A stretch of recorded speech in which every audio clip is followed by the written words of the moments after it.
한여름의 햇살이 대웅전의 유리 기와를 뚫고 금빛 얼룩을 드리웠습니다. 한 젊은 서양인 관광객이 태국 방콕의 황금 불상 사원 앞에서 두 손을 모으고 이마를 살짝 숙였습니다. 그의 몸짓은 경건했지만 다소 서툴러 현지 신자들의 호기심 어린 시선을 끌었습니다. 멀지 않은 곳에서 한 노승이 조용히 이 광경을 지켜보며 알듯 말듯한 미소를 띠고 있었습니다. 어디서 오셨습니까? 노승은 유창한 영어로 물으며 침묵을 깼습니다. 미국에서 왔습니다. 젊은이가 대답했습니다. 저는 여러 나라를 여행하며 진정한 불교를 알고 싶습니다. 일본의 선종 사찰에도 가봤고 중국의 명산 고찰도 방문했으며 지금은 태국에 왔습니다. 하지만 가는 곳마다 보는 불교가 너무나 달라서 때로는 정말로 같은 부처님의 가르침에서 비롯된 것인지 의심스러울 때도 있습니다. 노승은 가볍게 손을 저으며 사원 중앙에 있는 금빛 찬란한 큰 불상을 가리켰습니다. 저 불상을 보십시오. 다른 각도에서 보면 다른 얼굴을 보게 되지만 부처님은 한 분뿐입니다. 마찬가지로 전 세계의 불교는 형태는 각기 다르지만 그 근원은 같습니다. 이 간단한 비유 뒤에는 2500년이 넘는 세월에 걸쳐 전 세계 곳곳으로 퍼져나간 거대한 이야기가 있습니다. 불교는 마치 쉬지 않고 흐르는 강물과 같아 인도에서 발원하여 수많은 지류로 나뉘어 아시아 대륙 문명의 절반 이상을 비옥하게 했고 이제는 전 세계 곳곳으로 흘러가고 있습니다. 이리 오세요. 노승은 손짓을 하며 말했습니다. 제가 당신을 이 강물 속으로 안내하여 다른 나라에서 펼쳐지는 천변만화하는 모습을 보여드리겠습니다. 그들은 묵직한 목조 동아시아 사원을 지나 향연기 자욱한 동남아시아 불교 사원에 들어서고 히말라야 산맥의 고원 사원을 등반한 후 마지막으로 서구 세계의 신흥 명상센터에 도착했습니다. 이 기묘한 영적 여정 속에서 불교의 모습은 끊임없이 변했지만 깨달음과 자비를 추구하는 핵심은 시종일관 같았습니다. 높은 곳에서 내려다보면 노승은 먼 곳을 가리키며 말했습니다. 각 나라의 불교가 마치 독특한 정원 같다는 것을 발견하게 될 것입니다. 중국의 선종은 한 폭의 수묵화처럼 간결하고 심오하며 일본 불교는 정성껏 다듬어진 고산수 케이유샨 슈이처럼 정교하고 선의가 풍부합니다. 태국 불교는 만발한 열대 정원처럼 색채가 화려하고 생기가 넘치며 티베트 불교는 고원 위에 신비로운 연꽃처럼 세속을 초월하는 힘을 피워냅니다. 젊은이는 생각에 잠긴 듯 물었습니다. 그렇다면 무엇이 이 정원들을 각기 번성하게 하면서도 서로 다르게 만들었습니까? 그것이 바로 우리가 탐험할 비밀입니다. 노승은 미소를 지으며 지혜의 빛을 반짝였습니다. 불법 에포파 띄은 물과 같아서 그릇에 따라 모양이 바뀌듯 다른 토양에서 다른 양분을 흡수하여 자연스럽게 다른 꽃을 피웁니다. 하지만 당신이 현상을 꿰뚫어 본질에 닿을 수 있다면 그들이 모두 같은 진리를 말하고 있음을 발견하게 될 것입니다. 그 진리란 무엇입니까? 젊은이는 조급하게 물었습니다. 노승은 그저 빙그레 웃을 뿐이었습니다. 그 질문에 대한 답은 제 말 속에 있는 것이 아니라 우리가 곧 시작할 여정 속에 있습니다. 준비되셨습니까? 함께 전 세계 불교의 신비로운 베일을 벗기고 이 오래된 지혜가 현대 세계에서 어떻게 새로운 생명력을 발산하는지 살펴봅시다. 부처님께서 보리수 아래에서 깨달음을 얻으신 순간 인류 사상사에는 한 줄기 등불이 태어났습니다. 이 등불은 고대 인도의 어두운 밤을 밝혔을 뿐만 아니라 수많은 구도자들의 발걸음을 통해 아시아 전역으로 퍼져나가 마침내 전 세계 곳곳에 도달했습니다. 불법은 동쪽으로 한나라 때 시작되었고 서쪽으로는 히말라야 산맥을 넘었으며 남쪽으로는 바다를 건넜고 북쪽으로는 실크로드를 통과했습니다. 노승은 마치 2000년이 넘는 장대한 여정을 직접 목격한 듯 조용히 이야기했습니다. 모든 전파는 하나의 전환이었고 모든 융합은 하나의 새로운 탄생이었습니다. 네, 이런 구절이 있습니다. 열애께서 설하신 법은 마치 바닷물과 같아 한 가지 맛 속에 헤아릴 수 없는 100,000가지 맛을 품고 있다. 부처님의 가르침은 맑은 샘물과 같아서 다른 지역 문화를 흐르며 자연스럽게 그곳의 색채와 특성을 흡수했습니다. 이것이 바로 오늘날 우리가 이토록 다양한 불교 형태를 볼 수 있는 이유입니다. 상좌부 불교의 엄격함과 소박함, 대승 불교의 중생구제, 티베트 불교의 비밀스러운 수행법 등이 그것입니다. 아십니까? 노승은 소매에서 염주 한 줄을 꺼냈습니다. 불교의 세 가지 주요 전통은 이 염주에 꿰어진 세 개의 구슬과 같습니다. 각자 빛나면서도 하나로 연결되어 있지요. 상좌부 불교는 소승이라고도 불리지만 실제로는 부처님의 원시 가르침에 가장 가까운 전통으로 개인의 수행과 해탈을 강조하며 주로 스리랑카, 미얀마, 태국 등 동남아 국가에 전해졌습니다. 에 기록된 명상법은 오늘날에도 수많은 수행자들이 내면의 평온을 찾는 지침이 되고 있습니다. 대승 불교는 보살도와 중생 구제를 강조하며 풍부한 철학 체계와 수행 방법을 발전시켰고 주로 중국, 일본, 한국 등 동아시아 국가에 전해졌습니다. 이 묘사하는 하나가 곧 전체요, 전체가 곧 하나인 법계관은 대승 불교가 우주 만물의 상호 이존 관계에 대해 깊이 통찰하고 있음을 보여줍니다. 티베트 불교는 금강승 또는 밀교라고도 불리며 인도 후기 밀교와 티베트 고유 문화를 융합하여 독특한 수행 체계를 형성했습니다.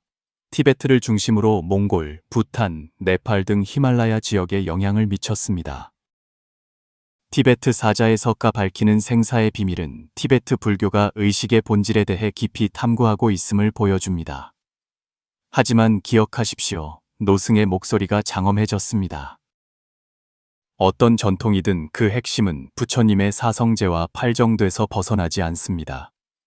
고쿠, 지비지, 멸레미에, 도, 다오, 톤는 모든 불법의 근본입니다. 형식은 천변만화할 수 있지만 깨달음의 본질은 영원히 변하지 않습니다. 젊은이는 먼 곳을 응시하며 마치 고금구 진해를 관통하고 동서양을 잇는 금빛 실이 역사의 강물 속에서 찬란하게 빛나는 것을 보는 듯했습니다. 이제 진정한 여정을 시작합시다. 노승이 말했습니다. 먼저 동방의 진주, 중국에서부터 시작하여 불법이 이 오래된 땅에서 어떻게 뿌리 내리고 싹을 틔우며 꽃을 피우고 열매를 맺었는지 살펴봅시다. 옛날 당나라 시대에 한 고승이 멀고 험한 길을 거쳐 장안에 왔습니다. 노승의 목소리는 시공간을 초월한 메아리처럼 깊어졌습니다. 그가 가져온 것은 경전뿐만 아니라 완전히 새로운 사상이었습니다. 당시 중국인들은 물었습니다. 불법이란 대체 무엇인가? 이 고승은 경전을 설하지 않고 곁에 있는 매화꽃을 가리키며 빙그레 웃었습니다. 동아시아 불교의 이야기는 이렇듯 문화적 만남과 지혜의 교류에서 시작되었습니다. 중국이라는 광활한 땅에서 불교는 토착 사상인 유교, 도교와 서로 부딪히고 어우러져 마침내 독특한 특징을 지닌 한전, 에이샨추안 불교 체계를 형성했습니다. 중국 불교의 가장 큰 특징은 무엇입니까? 젊은이가 물었습니다. 그것은 포용과 융합입니다. 노승은 설명했습니다. 선종을 보십시오. 문자를 세우지 않고 바로 사람의 마음을 가리킨다. 불이원지, 지지린신, 고 강조하는데 이는 노자의 말로 할 수 있는 도는 영원한 도가 아니다. 다오카다오, 휘장다오와 얼마나 유사합니까? 천태종의 일념삼천, 인옌 산첸. 사상은 의 우주관과 일맥상통하며 정토종의 연불 법문은 평범한 백성들에게 간단하고 실천하기 쉬운 수행의 길을 제공했습니다. 중국 불교는 마치 뿌리가 깊고 가지가 무성하여 온갖 강물을 받아들이는 오래된 반얀트리와 같습니다. 불교가 중국에 전래되었을 때 처음 마주한 도전은 언어와 개념의 전환이었습니다. 산스크리트어의 니르바나, 닐바나를 어떻게 번역하고 공성 콩싱, 슈냐탈은 또 어떻게 설명해야 할까요?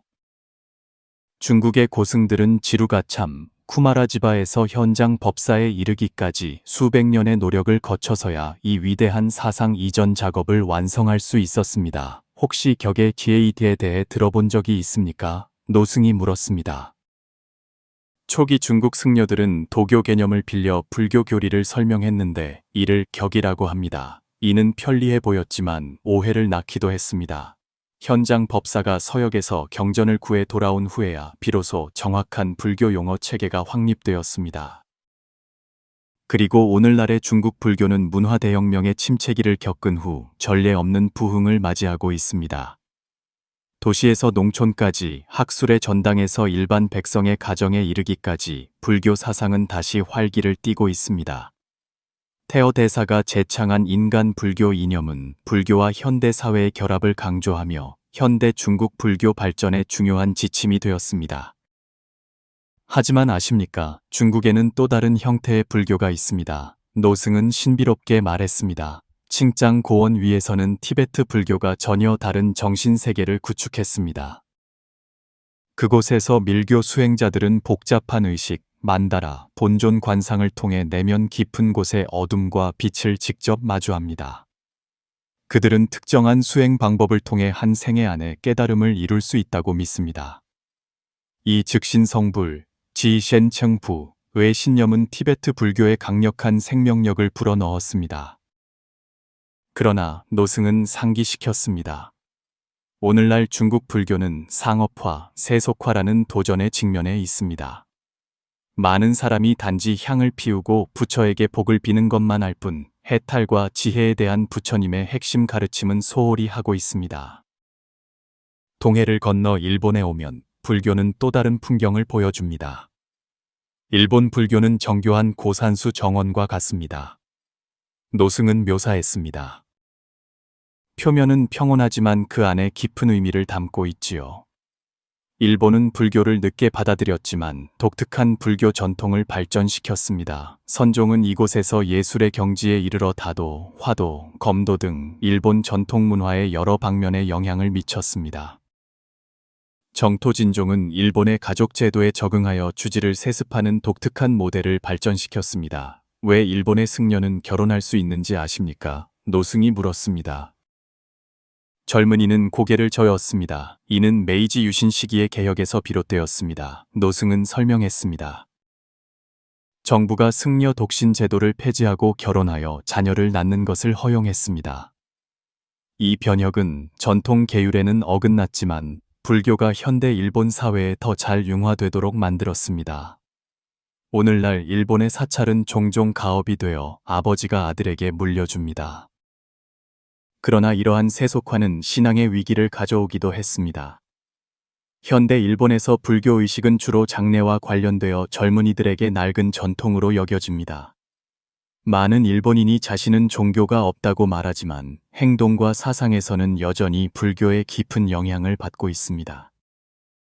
이것이 바로 불교의 매력입니다. 노승은 미소 지으며 말했습니다. 그것은 보이지 않는 방식으로 사람들의 일상생활에 스며들어 문화의 일부가 될 수 있습니다. 멀지 않은 한국은 또 다른 불교 부흥의 가능성을 보여줍니다.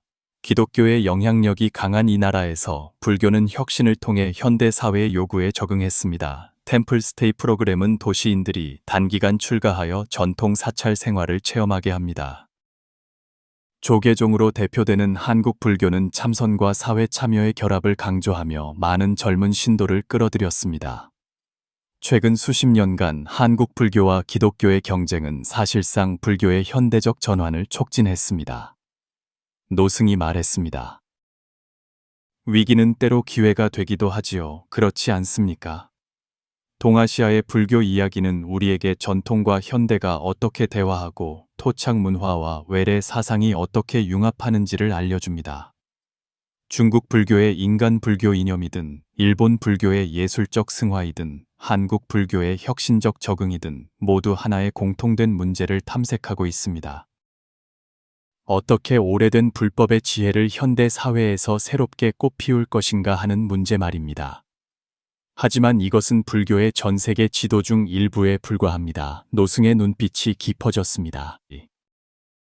만약 동아시아 불교가 오랜 세월 침전된 묵은 차 한 잔처럼 운치가 길다면 동남아시아의 불교는 갓 우려낸 향기로운 차 한 잔처럼 맑고 직접적입니다. 계속해서 남쪽으로 내려가 부처님의 가르침이 열대우림과 황금빛 불탑 사이에서 또 어떻게 피어나는지 살펴봅시다. 인간의 다양한 마음은 마치 산젠데 수많은 시냇물처럼 같은 지혜의 바다로 흘러 들어갑니다.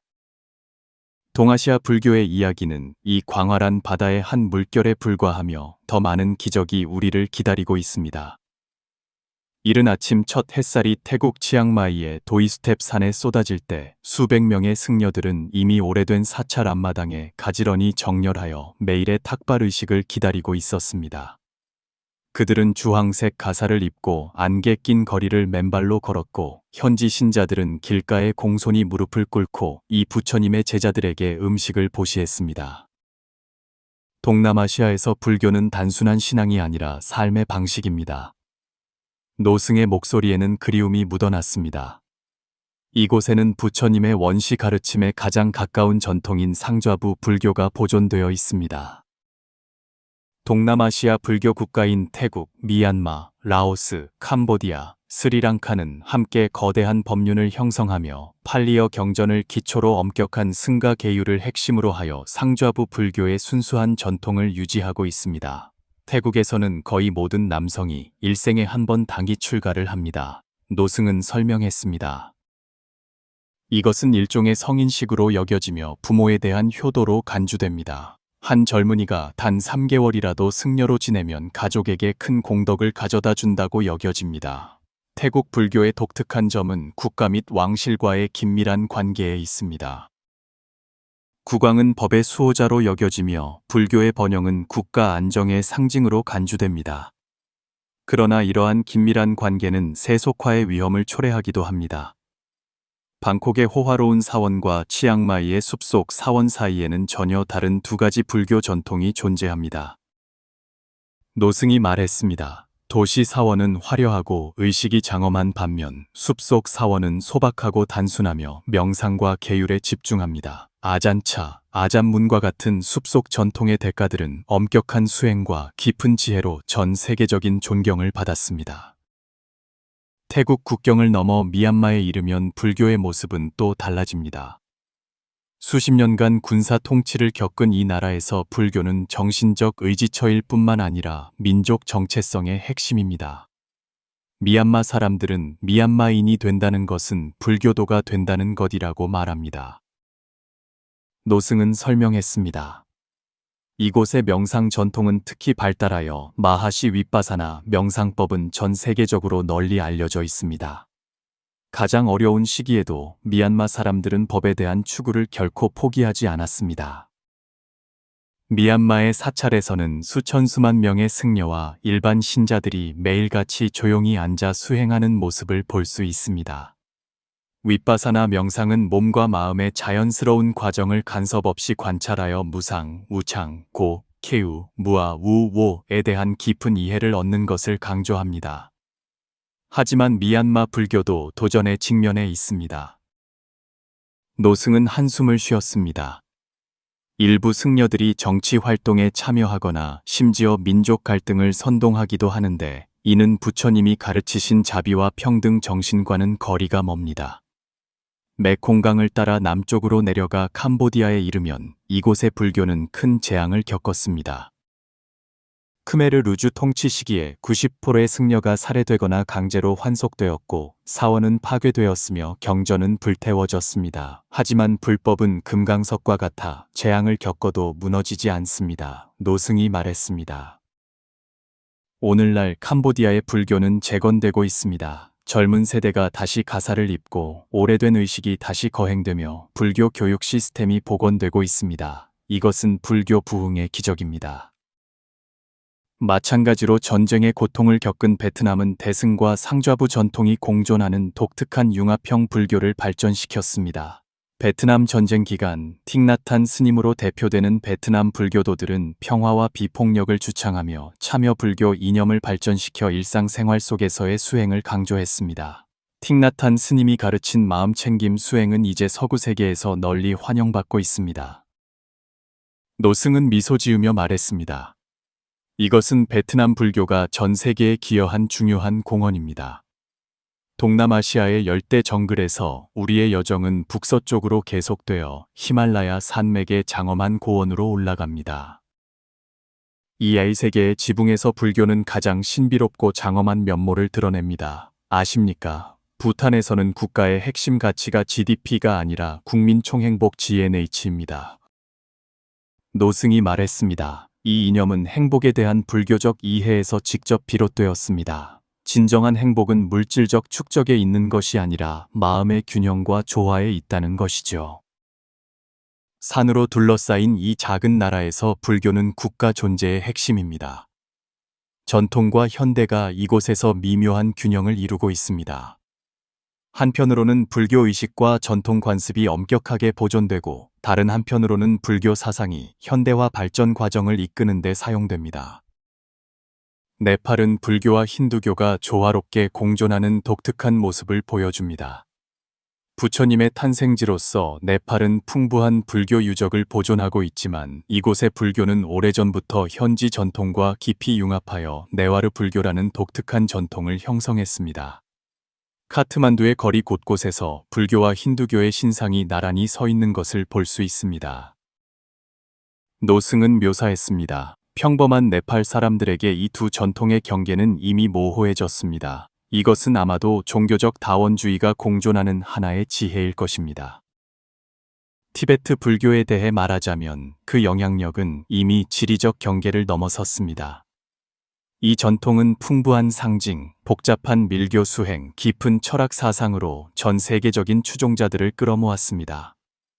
달라이 라마의 평화 사상과 노벨 평화상 수상은 티베트 불교가 전 세계적으로 전례 없는 주목을 받게 했습니다. 인도의 다람살라에서 티베트 망명 공동체는 전통을 보존했을 뿐만 아니라 현대 과학과 적극적으로 대화하며 마음의 신비를 탐구하고 있습니다.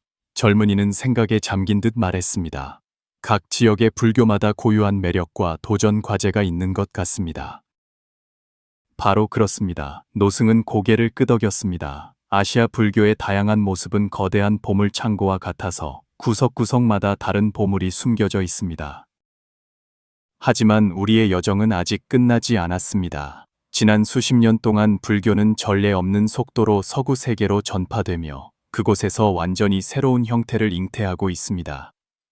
바다를 건너 이 오래된 지혜가 현대 서구 사회에서 어떻게 새롭게 태어나는지 살펴봅시다.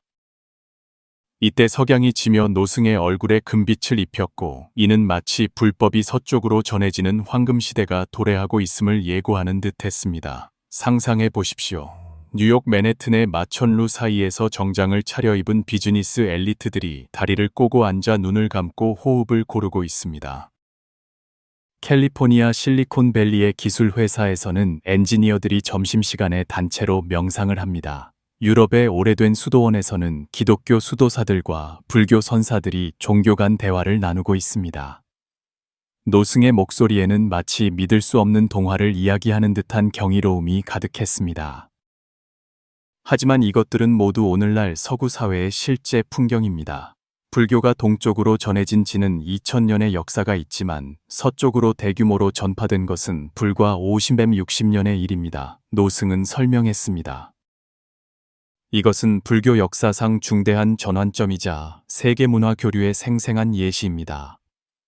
서구 불교의 발전은 크게 두 단계로 나눌 수 있습니다.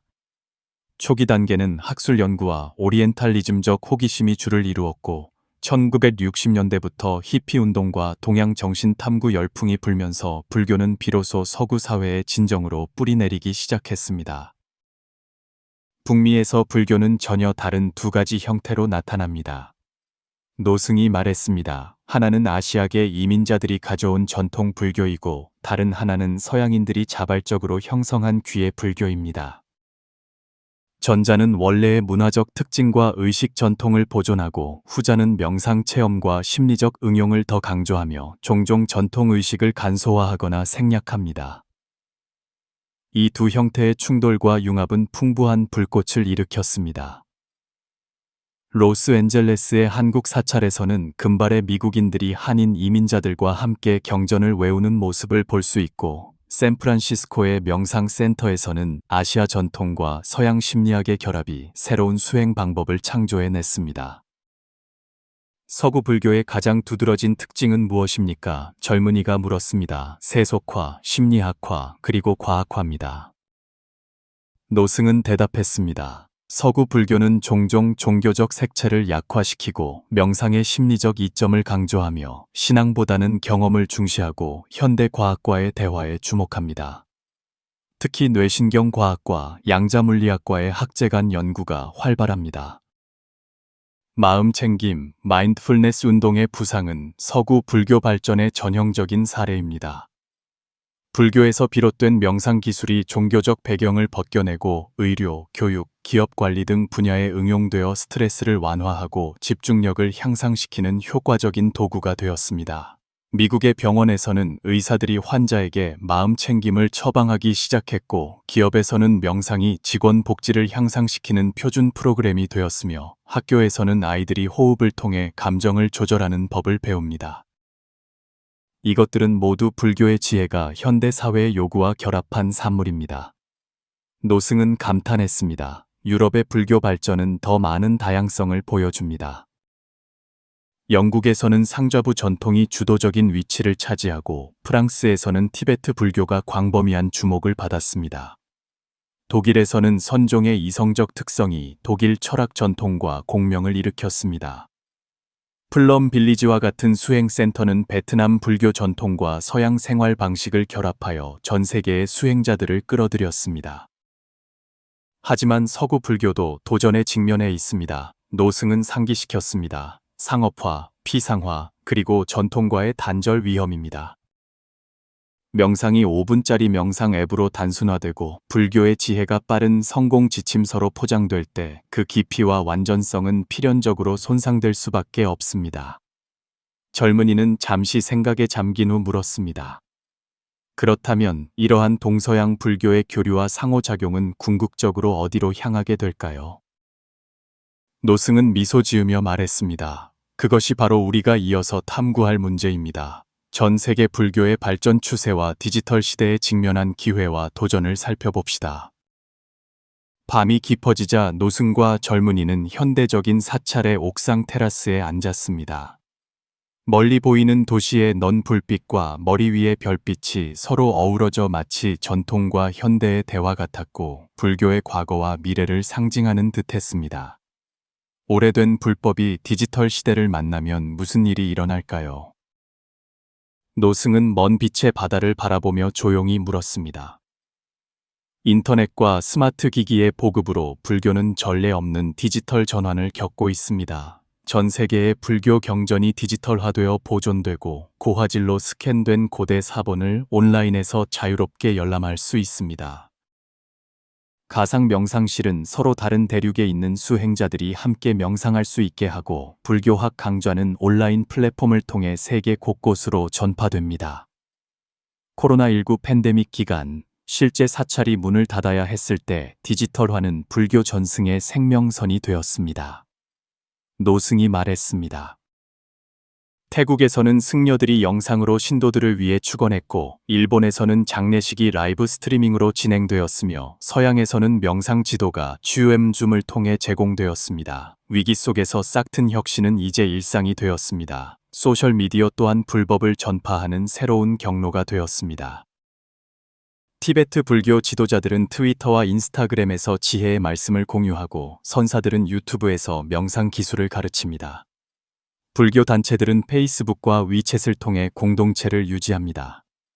일부 승려들은 심지어 인플루언서가 되어 생동감 넘치는 방식으로 젊은이들에게 심오한 불법 개념을 설명합니다.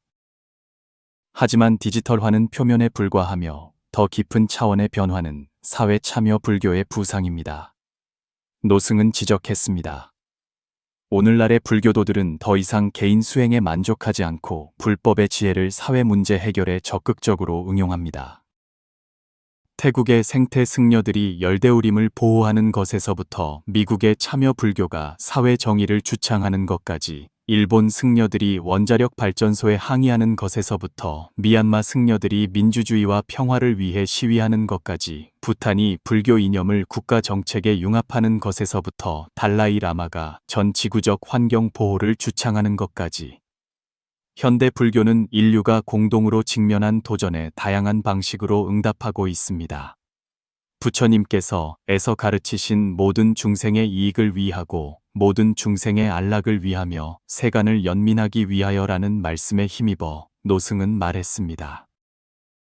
현대 불교의 사회 참여는 바로 이 가르침의 현대적 실현입니다.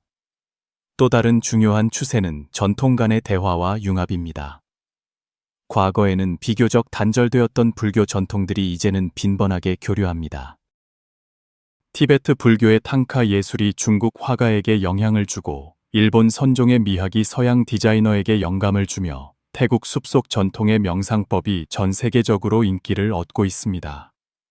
심지어 불교와 다른 종교 간의 대화도 점점 더 깊어져 종교 간의 의례적인 우호 교류에서 신학과 수행 방법에 대한 깊이 있는 토론으로 발전하고 있습니다. 이러한 교류와 융합이 위험이 없는 것은 아닙니다. 노승은 상기시켰습니다. 전통의 단순화와 상업화는 불법의 정수가 사라지는 결과를 낳을 수 있습니다. 우리는 개방적인 혁신과 전통 고수 사이에서 균형을 찾아야 합니다. 그러나 전 세계 불교는 공통의 도전에 직면해 있습니다. 아시아의 전통 불교 국가에서는 세속화 경향이 뚜렷해지면서 젊은 세대가 불교와 멀어지고 있습니다. 서양에서는 불교 열풍이 지난 후 어떻게 장기적인 발전을 유지할 것인지가 중요한 문제가 되었습니다. 전 세계적으로 승가 공동체의 지속 가능한 발전도 도전에 직면해 있습니다.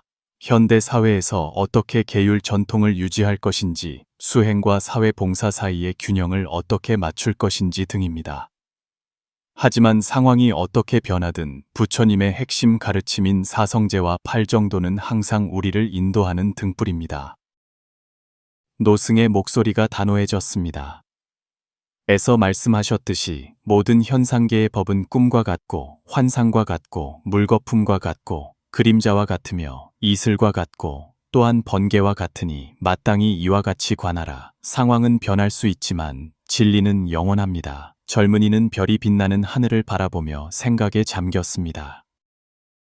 그렇다면 우리 각자는 이 변화하는 세상 속에서 어떻게 자신만의 불법 수행의 길을 찾아야 할까요? 노승은 젊은이를 향해 돌아섰고 그 눈빛에는 지혜의 빛이 서려 있었습니다.